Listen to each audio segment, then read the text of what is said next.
Good morning, class, and welcome to the fourth lecture of pressure, class ICSC, class 9 ICSC, atmospheric pressure and its measurement. First of all, मैं आपको ये बताऊंगा कि atmospheric pressure होता क्या है, ठीक है। तो सबसे पहले ये जो बोर्ड पे आपको दिख रहा है या आप स्क्रीन पे आपको दिख रहा है, यहाँ पे आपको एक लैंड दिख रहा होगा, ठीक है। ये लैंड सरफेस दिख रहा है, ठीक। अब आपको भी पता है कि सरफेस के ऊपर क्या होते हैं, डिफरेंट एयर मॉलिक्यूल्स होते हैं, एयर के मॉलिक्यूल्स होंगे डिफरेंट डिफरेंट, ठीक है। नीचे क्या होंगे, नीचे ज़्यादा डेंसर होंगे, और ऊपर कैसे होंगे, ऊपर आपके रेयरर होते हैं, ठीक है। ऊपर आपके जो मॉलिक्यूल्स होंगे वो रेयरर होंगे, यानी कि ऐसे ऐसे ऐसे ऐसे ऐसे ऐसे, और नीचे ज़्यादा डेंसर होंगे, ठीक है। जस्ट लाइक ये फिगर में दिखा रहा है, नीचे डेंसर है और ऊपर रेयरर है, ठीक है। ये मॉलिक्यूल्स जो है वो इनविजिबल मॉलिक्यूल्स हैं, ठीक। इसी को हम लोग एयर या डिफरेंट डस्ट पार्टिकल जो कहते हैं, इसी को कहते हैं। अब ये देखो, यहाँ पे तुम लोग देख पा रहे होगे कि ये जो मॉलिक्यूल्स हैं, तुम यहाँ पे खड़े होगे तो इन मॉलिक्यूल्स का भी तो वेट तुम्हारे ऊपर लग रहा है, ठीक है। ये मॉलिक्यूल्स भाई फोकट के तो है नहीं कि इनका कोई वेट ही ना हो, इनका वेट होता है, यानी इनका इनका भी मास होता है। ये भी बने हुए हैं किसी एटम से, ठीक है। तो इनका भी मास होगा, वो ऑब्वियसली नेग्लिजिबल होता है बट होता है, ठीक है। मैं कह सकता हूँ कि नेग्लिजिबल है बट है, ठीक है। तो ये क्या किया, ठीक। आप यहाँ पे जब खड़े हो गए तो आपके ऊपर भी भाई, जैसे आप अपने ऊपर एक बोझा लेके रख लो, एक सॉलिड का पीस ऐसे रख लिया, बक्सा रख लिया अपने ऊपर, तो इसका प्रेशर तो आपके ऊपर लगेगा ना, ठीक है। ये बक्से का प्रेशर तो आपके ऊपर लगा। सिमिलरली जब भी आप एयर में जा रहे हो या कहीं पर भी जा रहे हो, तो ये एयर का प्रेशर तो कॉन्स्टेंटली आपके ऊपर लग ही रहा है, ठीक। तो उसी के कारण क्या बनता है, हमारा एटमॉस्फेरिक प्रेशर बनता है, ठीक है। जो भी एयर के मॉलिक्यूल्स आपको हवा में दिख रहे हैं तैरते हुए, वही हमारा क्या बना रहे हैं, वही हमारा क्या बना रहे हैं, वही हमारा एटमॉस्फेरिक प्रेशर बना रहे हैं, ठीक है। These molecules contribute pressure and weight, यही मॉलिक्यूल्स हमारा प्रेशर, एटमॉस्फेरिक प्रेशर बनाते हैं, ठीक। तो सबसे पहले देखो एटमॉस्फेरिक प्रेशर, अब एक डेफिनेशन के रूप में जान लो कि एक यूनिट एरिया का हम एक कॉलम लेते हैं, एयर कॉलम ले लेते हैं। जैसे कि इसने यूनिट एरिया का एक एयर कॉलम ले लिया है, ये बड़ा सा एयर कॉलम है, ठीक है। ये एयर कॉलम जितना भी वेट इस ग्राउंड पे, यूनिट एरिया के ग्राउंड पे लगाएगा, जितना भी वेट ये यूनिट एरिया के ग्राउंड पे लगाएगा, ठीक है, वो हमारा क्या हो जाएगा, एटमॉस्फेरिक प्रेशर हो जाएगा। और ये इनफाइनाइट एयर कॉलम है, ठीक है। यूनिट एरिया के ऊपर जो इनफाइनाइट एयर कॉलम आपको दिख रहा है, वो जितना वेट अपना ग्राउंड पे लगाएगा, उसी को हम लोग क्या कहेंगे, उसी को हम लोग atmospheric pressure per unit area कहेंगे, उसी को हम लोग क्या कहेंगे, atmospheric pressure per unit area. Surface air pressure is equal to weight of the air column above unit area. जो भी ये यूनिट एरिया को आप आधा 1 मीटर स्क्वायर मान लीजिए, 1 फीट स्क्वायर मान लीजिए, ठीक है। उसके ऊपर वेट जस्ट,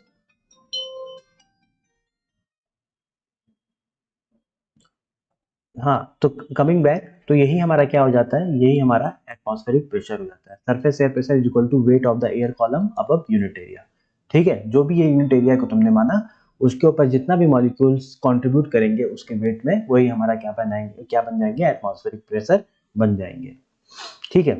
चलो अब हम देखते हैं कि क्या क्या एग्जांपल्स हैं, कैसे हमें एग्जांपल्स देखने को मिलता है एटमॉस्फेरिक प्रेशर का, ठीक है। तो आप लोग ने फ्रूटी पिया होगा, जो टेट्रा पैक वाले फ्रूटी होते हैं, उसको आप लोग ने पिया होगा, ठीक है। यहाँ पे स्ट्रॉ में डाल करके, ऐसे स्ट्रॉ बना होता है, स्ट्रॉ में आप लोग ऐसे मुंह लगा करके जब फ्रूटी पीते हो, तो आपको ये पता है जब फ्रूटी पूरी निकल जाती है, उसके बाद भी जब आप स्ट्रॉ चूसते रहते हो, तो ये टेट्रा पैक कैसा हो जाता है, कुछ इस तरीके का हो जाता है, ठीक है। पैक कैसा हो जाता है, कुछ इस तरीके का हो जाता है, ठीक। और इसमें फिर आप एयर फिल करते हो, तो फिर से ये टेट्रा पैक एकदम ऐसा बन जाता है। फिर से सक आउट कर लिए, एयर को सक आउट कर लिए तो ऐसा बन गया।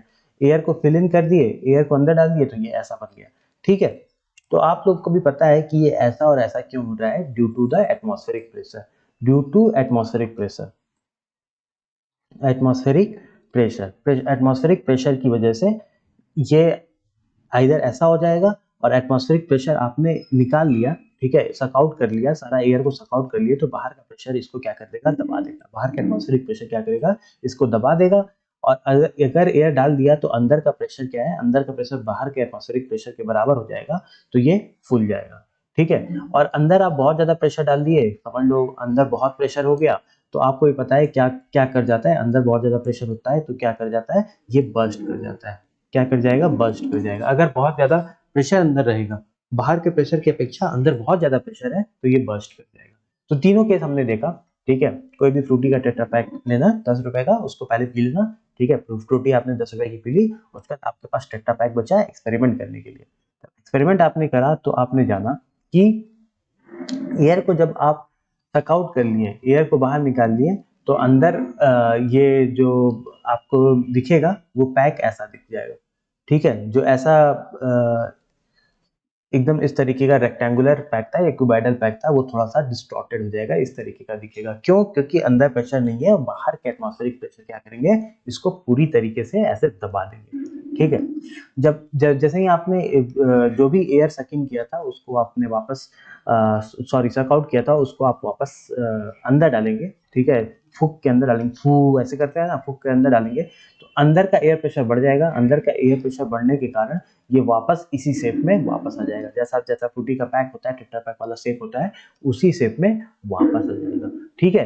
लेकिन जैसे जैसे आप एयर को और डालते जाओगे, डालते जाओगे, डालते जाओगे, बहुत सारे बच्चे होते हैं एयर मतलब इसको बम बना लेते हैं यार, ठीक है। पटाखा तो खरीदते हैं 10 रुपए का, ये फ्रूटी का वो पैक खरीदेंगे, उसमें फ्रूटी भी पी लेंगे और इसको बम बना करके, ठीक है, ऐसे ऐसे वो करेंगे, ठीक। तो क्या होगा कि अंदर का प्रेशर जब एटमॉस्फेरिक प्रेशर से बहुत हाई हो जाएगा, प्रेशर बहुत हाई हो जाएगा, तो ये क्या करेगा, बर्स्ट कर जाएगा, BURST, बर्स्ट कर जाएगा, ठीक है। आपने ये एक्सपेरिमेंट अपने घर पे किया होगा या देखा होगा, ठीक। अब हम लोग देखते हैं कि ये एक्सपेरिमेंट इटसेल्फ बताता है, ये तुम्हें बताता क्या है कि एटमॉस्फेरिक प्रेशर होता है, ठीक है। कुछ कुछ एग्जांपल्स देखते हैं जहां पे हमें एटमॉस्फेरिक प्रेशर देखने को मिलता है। सबसे पहले, जब आप ऐसे फ्रूटी ग्लास में अगर ऐसे स्ट्रॉ डाल करके फ्रूटी या कोल्ड ड्रिंक ऐसे पी रहे होते हो, तो आप यहाँ से एयर को सक इन करते हो, यहाँ पे वैक्यूम क्रिएट हो जाता है, ठीक। ये वैक्यूम यहाँ पे एटमॉस्फेरिक प्रेशर इसको प्रेस करेगा, ये इधर जाएगा, इधर जाएगा, ये जो फ्लूइड है वो इधर जाएगा, इधर जाएगा, इधर जाएगा, ऐसे आपके मुंह के ऐसे अंदर आकर के पेट में ऐसे चला जाएगा, ठीक। तो आपने सबसे पहले क्या किया, आपने यहाँ पे जो भी एयर मॉलिक्यूल्स इसके स्ट्रॉ में थे, आपने पहले इसको सक इन कर लिया, सक इन कर लिया, तो यहाँ पे क्या क्रिएट हो गया, यहाँ पे वैक्यूम क्रिएट हो गया, वैक्यूम क्रिएट हो गया। यहाँ पे एटमॉस्फेरिक प्रेशर, इसको दबाएंगे, ठीक है, दबाएंगे तो ये यहाँ से रश इन करेगा, ठीक है। इसका मैं कलर चेंज कर देता हूँ तो और बेटर लगेगा, ये वाला कलर कर लेते हैं। ये यहाँ से क्या किया, रसिन करेगा, रसिन करेगा।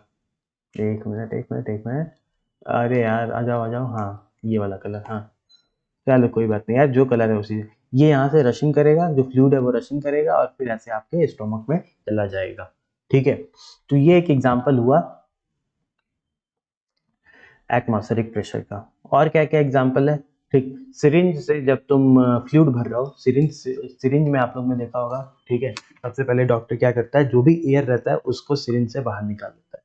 सारा एयर जब बाहर निकल जाता है उसको किसी लिक्विड में ऐसे डालता है, ये लिक्विड है, लिक्विड में ऐसे डाला, ठीक। देखो पहले सारा एयर बाहर निकाल लिया, फिर लिक्विड में ऐसे डाला, और फिर धीमे धीमे धीमे धीमे ऐसे सिरिंज को वापस ऐसे ऊपर की तरफ क्या करता है, खींचता है, ठीक है। तो जब जब उसने सिरिंज से, ये सिरिंज है, सिरिंज से एयर को पूरा बाहर निकाल लिया, यहाँ पे ये निडल है, ठीक। जब एयर को ऐसे बाहर निकाल दिया, अब कुछ बचा नहीं। अब जब ये वापस पीछे की तरफ खींच रहा है, ठीक है, पीछे की तरफ खींच रहा है, तो यहाँ पे क्या है, यहाँ पे क्या है, यहाँ पे वैक्यूम क्रिएट हो गया है। क्या क्रिएट हो गया, वैक्यूम क्रिएट हो गया है। तो जिस भी लिक्विड में ऐसे डाल करके पीछे की तरफ खींच रहा है, वो लिक्विड रस यहाँ पे रशिंग करेगी, ठीक। और यहाँ पे क्या होगा, पूरा लिक्विड भर जाएगा। ये पीले रंग का जो लिक्विड है वो यहाँ पे पूरा भर गया है। अब जैसे जैसे इसको और पीछे की तरफ ऐसे खींचेगा, ठीक है, तो लिक्विड क्या होगी, लिक्विड और आगे की तरफ ऐसे बढ़ेगी, वो पूरी भर जाएगी, ठीक है। फिर क्या करते हैं, फिर ये थर्ड स्टेप में क्या करेंगे, ये पेशेंट के मसल्स में ऐसे डाल करके, पेशेंट के मसल्स में ऐसे डाल करके, ठीक, ये पूरा वो कर देंगे, डाल देंगे, तो ये जो लिक्विड है वो यहाँ से ऐसे चली जाएगी, ठीक है। तो सिरिंज के भी केस में हमने समझ गया, सिरिंज के भी केस में एटमॉस्फेरिक प्रेशर कैसे काम करता है, और क्या क्या हमारी रियल लाइफ के एग्जांपल्स है जहाँ पे हम लोग रेगुलरली एटमॉस्फेरिक प्रेशर को वर्क करते हुए देख सकते हैं। तो ये कुछ कुछ रियल लाइफ के एग्जांपल्स हुए जहाँ पे हम रेगुलरली एटमॉस्फेरिक प्रेशर को वर्क करते हुए देख सकते हैं, ठीक है। ये थर्ड एग्जांपल आपका आ जाता है रबर शकर, रबर शकर, रबर शकर, ठीक है, तो रबर सकर कैसे काम करता है सबसे पहले की देखो।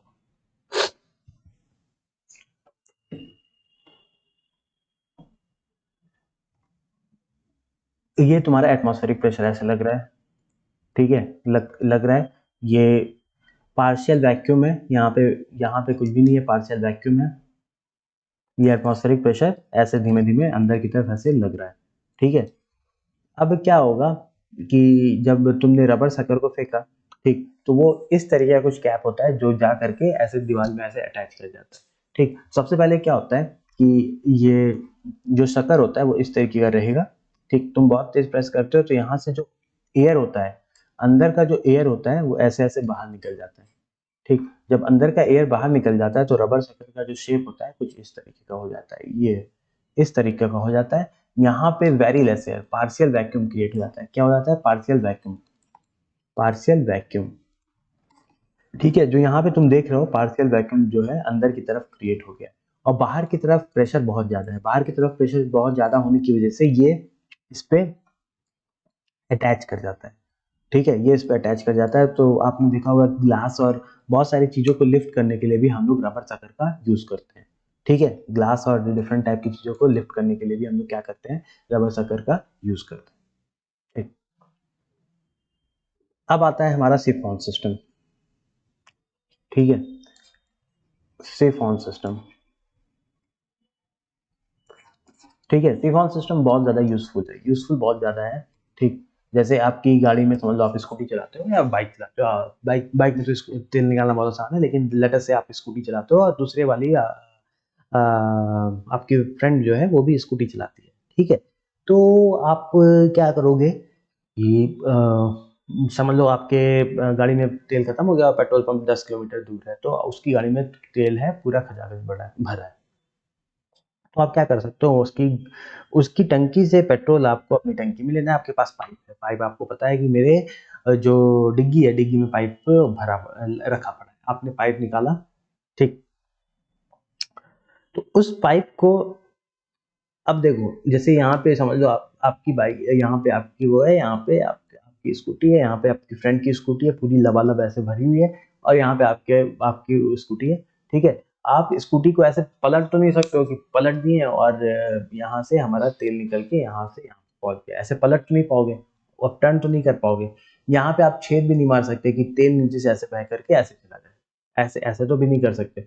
थर्ड केस आपके पास क्या बता, आपके पास एक केस बचा है कि आप जहाँ पे ऐसे एक पाइप ले जाओ यहाँ पे, और उसको उसका एक सिरा आप यहाँ पे ऐसे खोल दो, ठीक है। पाइप को ऐसे डुबो दो और उसका एक सिरा आप यहाँ पे ऐसे खोल दो, ठीक है।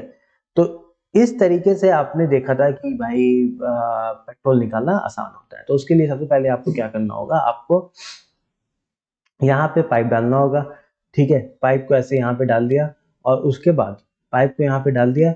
उसके बाद आपको क्या करना है, आपको उसको सकिन करना है। सकिन उस पॉइंट तक करना है जब ये वाले इसके अंदर एक भी एयर मॉलिक्यूल्स ना बचे, पाइप के अंदर एक भी एयर मॉलिक्यूल्स ना बचे, पाइप के अंदर कुछ भी नहीं बचे, ठीक। अब आपको क्या करना है, वो लेवल ला करके और नीचे यहाँ पे छोड़ देना है। इस लेवल से, इसके वाटर के लेवल से नीचे छोड़ देना है, नीचे छोड़ दो। और फिर अपने आप ही क्या देखोगे कि आप इसमें से जो पानी है, पानी वो अपने आप ही इधर से रशिंग करेगा, रशिंग कर करके यहाँ पे पूरा पानी चला जाएगा, ठीक है।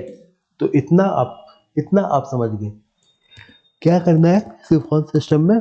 सिफॉन सिस्टम में जैसे पानी होता है, पानी हायर लेवल टू, आपने देखा होगा कि पानी हमेशा क्या होता है, हायर टू लोअर जाता है, हायर टू लोअर जाता है। तो यहाँ पे क्या है कि पानी को आपको बस एक बार कहाँ तक चढ़ाना है, ये जो नीले रंग का पानी है उसको आपको एक बार यहाँ तक चढ़ाना है।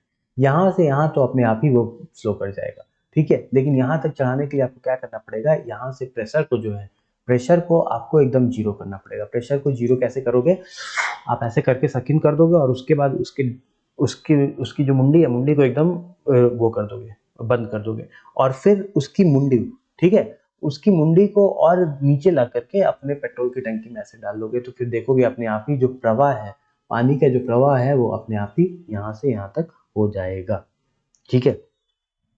जैसे इसने भी दिखा रखा है कि यहाँ पे प्रेशर 1 atm है, यहाँ पे प्रेशर और ज्यादा है 1.01 है, और यहाँ पे प्रेशर है वो बहुत कम है, ठीक है, प्रेशर यहाँ पे बहुत कम है क्योंकि प्रेशर आप ही ने तो कम किया है। यहाँ पे प्रेशर और कम है, यहाँ पे प्रेशर और कम है। अगेन इस पॉइंट पे प्रेशर कितना है, 1 एटीएम है, यानी कि यहाँ पे प्रेशर 1 एटीएम है, यहाँ पे प्रेशर 1 एटीएम है। तो यहाँ पे अगर प्रेशर आप पहले आपको प्रेशर को कम करना है, तो यहाँ से जो पानी है वो अपने आप ही यहाँ से रशिंग हो जाएगा, क्योंकि यहाँ पे प्रेशर ज़्यादा है, high pressure to low pressure जाएगा। ठीक, पानी यहाँ से रशिंग हो गया, अब यहाँ low pressure to high pressure अपने आप ही चला जाएगा। ठीक है, समझ में आ रहा है? तो ये होता है हमारा सिफॉन का सिस्टम।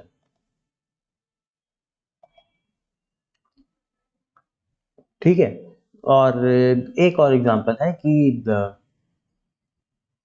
जब सील्ड टिन होता है, SEALED सील्ड टिन होता है, ठीक है, समझ लो एक टिन है या वाटर बॉटल आपके आपके घर में आता होगा, ठीक है, तो उसमें क्या होता है कि पूरा पानी से लबालब भरा हुआ है, ठीक है, पानी से पूरा ऐसे लबालब भरा हुआ है, ठीक, और यहाँ पे टोटी होती है। जब पूरा पानी से ऐसे लबालब भरा होता है पानी, ये तो जब टोटी से आप खोलते हो ना, तो जब टोटी आप खोलोगे तो आपको पानी यहाँ से निकलता हुआ नहीं दिखेगा, पानी निकलता हुआ नहीं दिखेगा, ठीक है, या कम बहुत धीमे रफ्तार में पानी निकलता हुआ दिखेगा। आप सोचोगे यार ऐसा कैसे है, पूरा पानी तो टंकी तो भरा हुआ है, पानी की रफ्तार तो एकदम कम है, ठीक, लेकिन जैसे ही आप जैसे ही इसका, ठीक है, आप जैसे ये जो है ये ढक्कन हल्का सा थोड़ा सा ढीला करते हो, थोड़ा सा जैसे ही ढीला किया या ढक्कन को आपने खोल दिया, तो क्या होगा, पानी की जो रफ्तार है, यहाँ से पानी की रफ्तार बहुत ज्यादा बढ़ जाती है।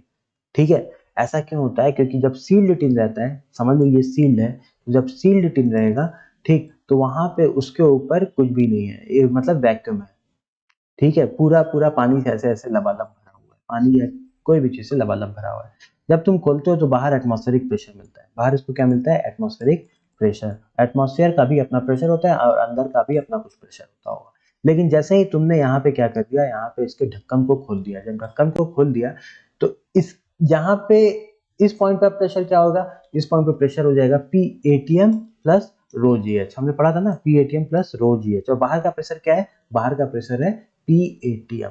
पहले क्या था, पहले इस पॉइंट का प्रेशर था रो जी एच और बाहर का प्रेशर था PATM। अगर रो जी एच PATM से कम होगा तो पानी बाहर नहीं आएगा, खोले खोले वाले सिचुएशन में भी पानी बाहर नहीं आएगा। लेकिन इस केस में देखो, जब खोल दिया गया है, ठीक है, तो इस पॉइंट का प्रेशर क्या हो गया, PATM प्लस रो जी एच हो गया, PATM प्लस रो जी एच हो गया। और जब नहीं खोला गया तब इस पॉइंट का प्रेशर क्या था, इस पॉइंट का प्रेशर था सिर्फ रो जी एच। ठीक है, तो आई थिंक यहाँ तक आपको क्लियर हो गया होगा कि एटमॉस्फेरिक प्रेशर में कितने सारे एग्जांपल्स होते हैं, ठीक, क्या क्या एग्जांपल्स किस तरीके से वो डील करता है। अब हम लोग आगे आने वाले उसमें पढ़ेंगे कि कितने प्रकार के क्या होते हैं, आपके एटमॉस्फेरिक प्रेशर को मेजर करने के लिए कितने प्रकार के क्या क्या कौन कौन से इंस्ट्रूमेंट होते हैं। यहाँ तक के लिए धन्यवाद, आगे फिर से हम लोग देखेंगे।